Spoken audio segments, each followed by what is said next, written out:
Presiden Prancis Emmanuel Macron bertekad untuk menyelesaikan masa jabatannya hingga 2027 dan akan menunjuk pemerintah baru dalam beberapa hari ke depan di tengah krisis politik yang semakin memburuk dan mengancam kepemimpinannya.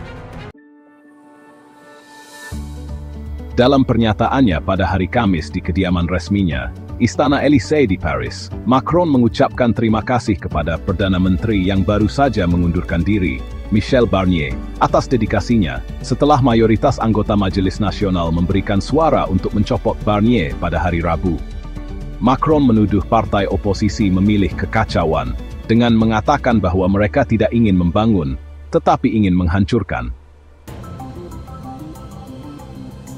Krisis politik di Prancis, yang juga terjadi di Jerman, di mana koalisi pemerintahan runtuh sebulan lalu, dapat memiliki konsekuensi luas bagi keamanan Eropa serta hubungan transatlantik, menurut para analis, hanya beberapa minggu sebelum Presiden terpilih Donald Trump memasuki Gedung Putih. Dengan perang yang masih berkecamuk di ambang Eropa, pemerintah sementara kini akan mengendalikan dua ekonomi terkuat di benua tersebut. Macron baru saja mengangkat Barnier untuk memimpin pemerintahan hanya 3 bulan yang lalu, setelah pemilihan mendadak musim panas lalu meninggalkan tidak ada partai yang memiliki mayoritas di parlemen yang terpecah.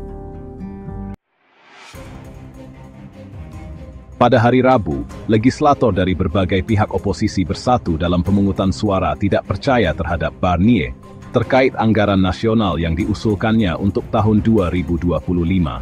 Kini, dengan pemerintah yang runtuh dan tidak ada anggaran yang disetujui, Macron menyadari bahwa ia harus bertindak cepat, menurut Mathieu Gallard, seorang pengamat opini publik di Ipsos.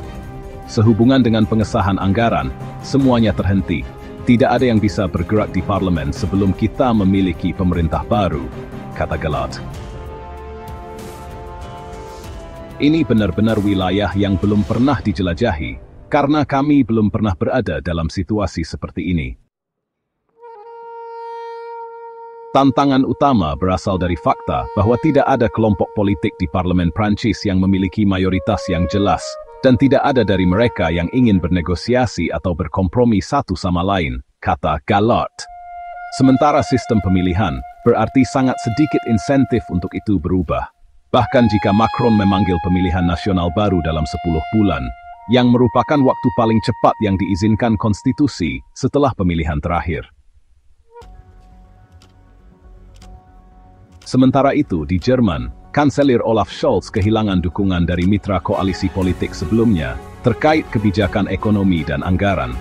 Sekarang, ia harus menghadapi pemungutan suara kepercayaan akhir bulan ini dan pemilihan federal pada bulan Februari. Semua ini menambah tantangan yang harus segera dihadapi oleh para pemimpin Eropa, kata Tanja Berzel, seorang profesor ilmu politik di Freie Universität di Berlin. Meskipun ia tidak percaya bahwa Uni Eropa menghadapi ancaman eksistensial, untuk saat ini ia mengatakan ini adalah tantangan besar. Waktu dari dua krisis politik ini sangat tidak menguntungkan, mengingat polarisasi dan ketidakpercayaan masyarakat terhadap pemerintah yang semakin meningkat di kedua sisi Atlantik, kata Berzel. Kedua negara ini selalu sangat sering mengambil peran utama dalam membantu Eropa berbicara dengan satu suara.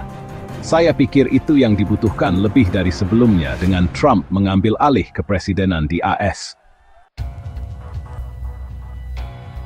Di tengah masa transisi menuju masa jabatan kedua Trump di Gedung Putih, kekhawatiran utama bagi banyak orang di UI, bahkan sebelum ketidakstabilan terbaru ini, berfokus pada keamanan benua tersebut. Untuk UE saat ini, urgensi nomor 1 adalah perang Ukraina, kata Alexandra de Hoop Scheffer, Presiden sementara German Marshall Fund of the United States, dalam sebuah panggilan video selama kunjungannya ke Washington, D.C.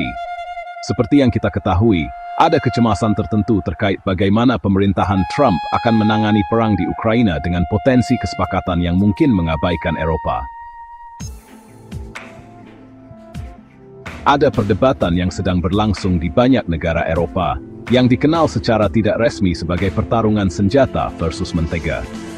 Ini mempertentangkan kebutuhan untuk meningkatkan pengeluaran pertahanan yang dipicu tidak hanya oleh konflik Ukraina, tetapi juga sikap frustrasi Trump terhadap kewajiban negara-negara anggota NATO dengan kebutuhan domestik di tengah krisis biaya hidup yang sedang berlangsung. Dan pertarungan anggaran di Prancis dan Jerman baru-baru ini telah membantu menjatuhkan pemimpin mereka masing-masing.